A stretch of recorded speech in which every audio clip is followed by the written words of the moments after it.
Está presente el abogado Jorge Zúñiga Escalante. Representa al investigado, ¿correcto? Así es, doctor. Muy bien. Y ahora sí, vamos a dar inicio. Muy bien, señor fiscal, vamos a escuchar ahora al señor abogado, ¿sí? Que representa en este caso, que patrocina al investigado. Señor abogado, tiene usted uso la palabra. Muchas gracias, señor magistrado. Señor magistrado, si usted me permitiera, se lo agradecería, compartir unas diapositivas donde más o menos he tratado de graficar un poco los alegatos que tenemos para el día de hoy a fin de sintetizar un poco la información densa de este caso. ¿Cómo no? Prosiga. Muchísimas gracias.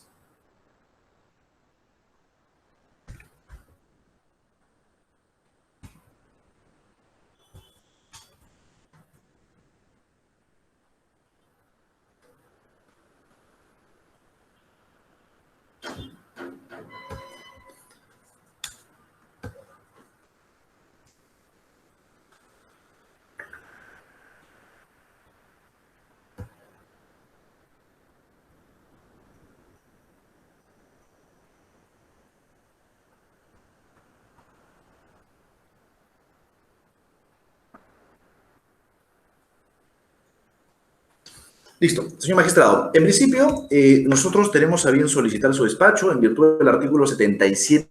Creemos que es un caso simpático, y creemos que es un caso simpático el presente por lo siguiente. Nosotros vamos a partir de la premisa de que consideramos que no procedería la apertura de instrucción porque, coincidentemente en este caso, no concurre, o mejor dicho, concurren las causales del 77A. En principio, la primera causal es que el hecho objeto de la causa no se realizó o no puede atribuirse.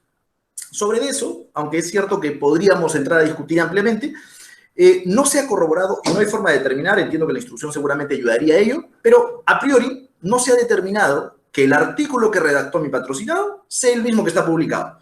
Porque como explicaremos más adelante, mi patrocinado hace poco más de 9 años entregó un artículo a la mano al señor titular de este blog. El señor titular de este blog, el señor Giovanni Forno, meses después publica este artículo en el citado blog. Hoy comprenderá, han pasado más de 9 años, perdón, más de 8 años, me parece que ya estamos cerca de los 9 años, y en esa línea ni mi patrocinado ni el señor Forno podrían aseverar con exactitud si ese artículo fue adulterado, cambiado, modificado por el señor Forno o por mi patrocinado. Primer punto. Y eso lo podemos colegir de las solas declaraciones que obran ya a nivel preliminar en la presente investigación.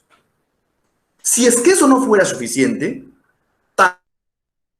también estaríamos puesto B del artículo 77A del Código de Procedimientos, respecto a que el hecho es atípico. ¿Y por qué es atípico?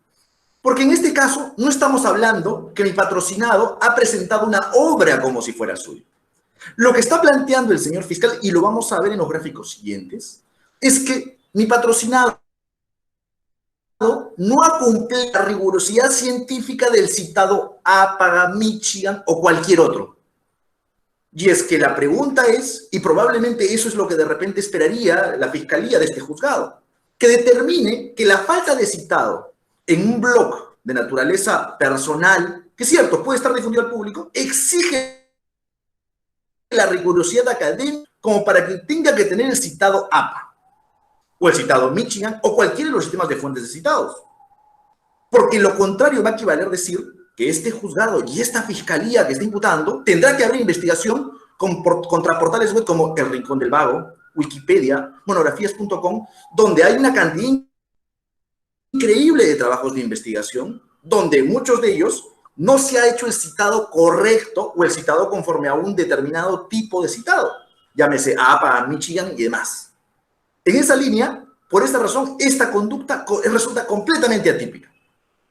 En tercer lugar, la acción penal se ha extinguido. Y explicamos por qué.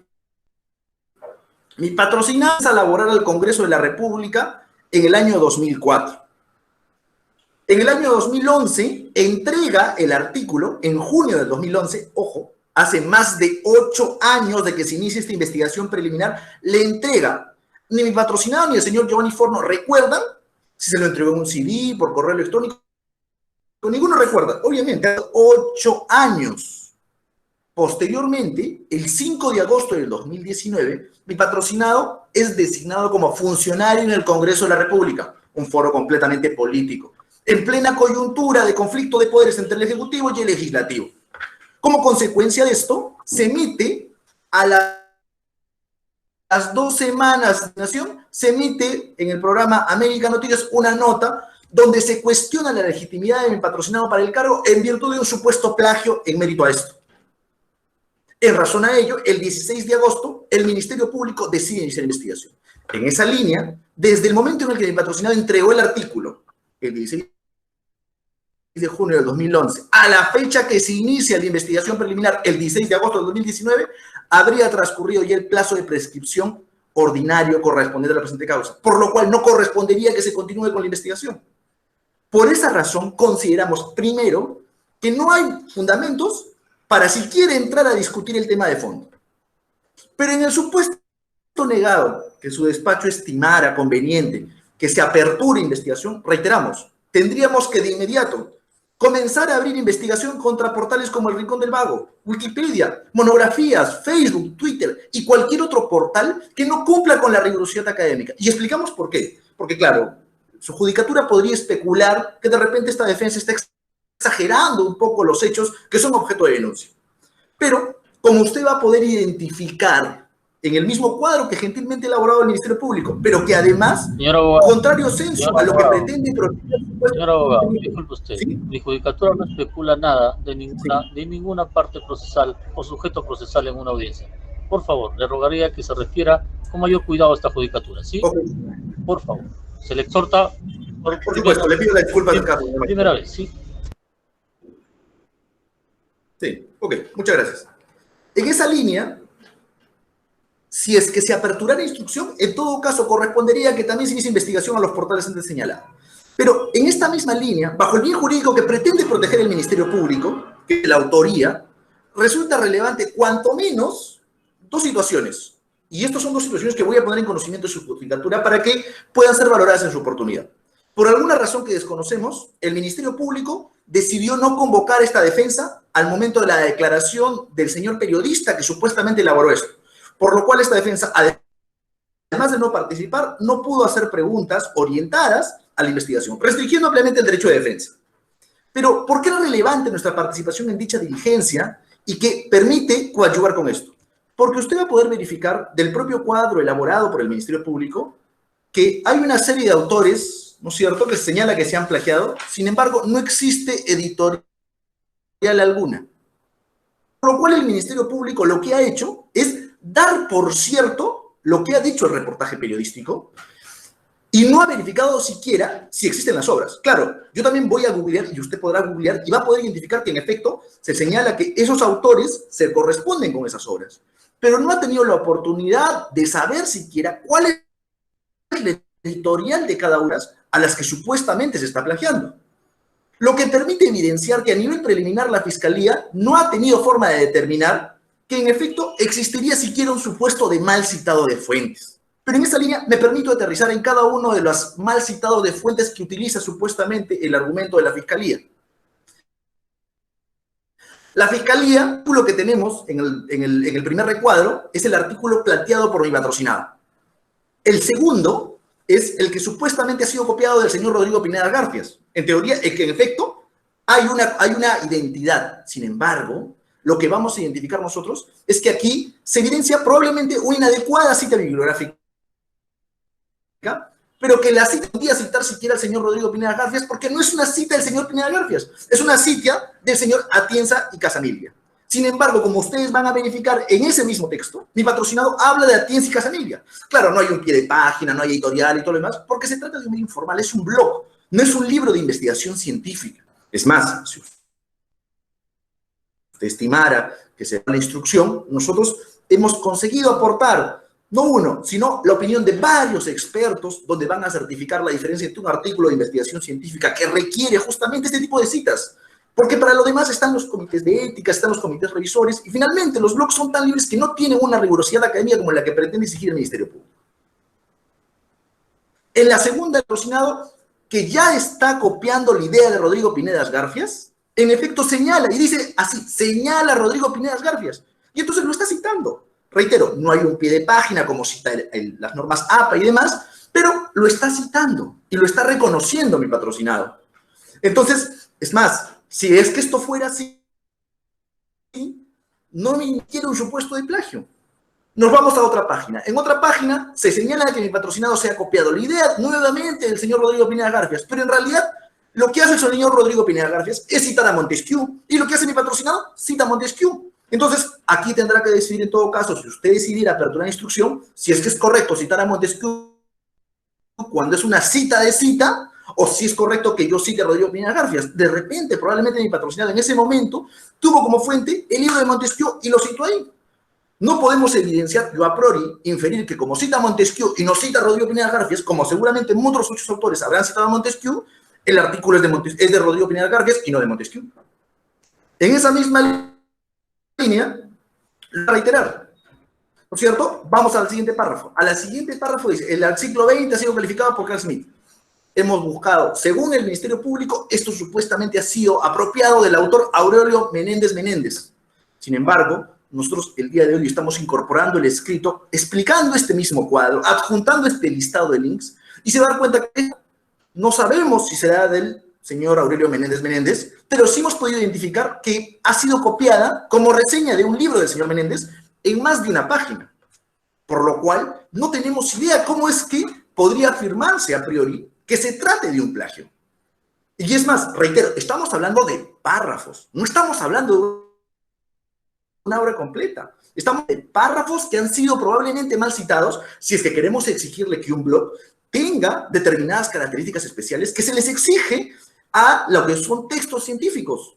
Los magistrados que me acompañan aquí, tanto como usted, señor juez, como el señor representante del Ministerio Público, en su oportunidad, cuando nos ha tocado en algún momento postular o pasar el proceso de ratificación, justamente se pedía revistas indexadas que exigen justamente la condición científica. Les aseguro que en ningún momento ni el ex Consejo Nacional de Magistratura, ni mucho menos la Junta Nacional de Justicia, le hubieran permitido o puntuado siquiera con algo, ni siquiera con medio punto, un artículo que estuviera publicado en un blog. Y ese es el caso. Además tenemos aquí otro artículo, aquí se hace referencia a otro párrafo, donde mi patrocinado dice, Eduardo García de Enterría, suena casi y señala.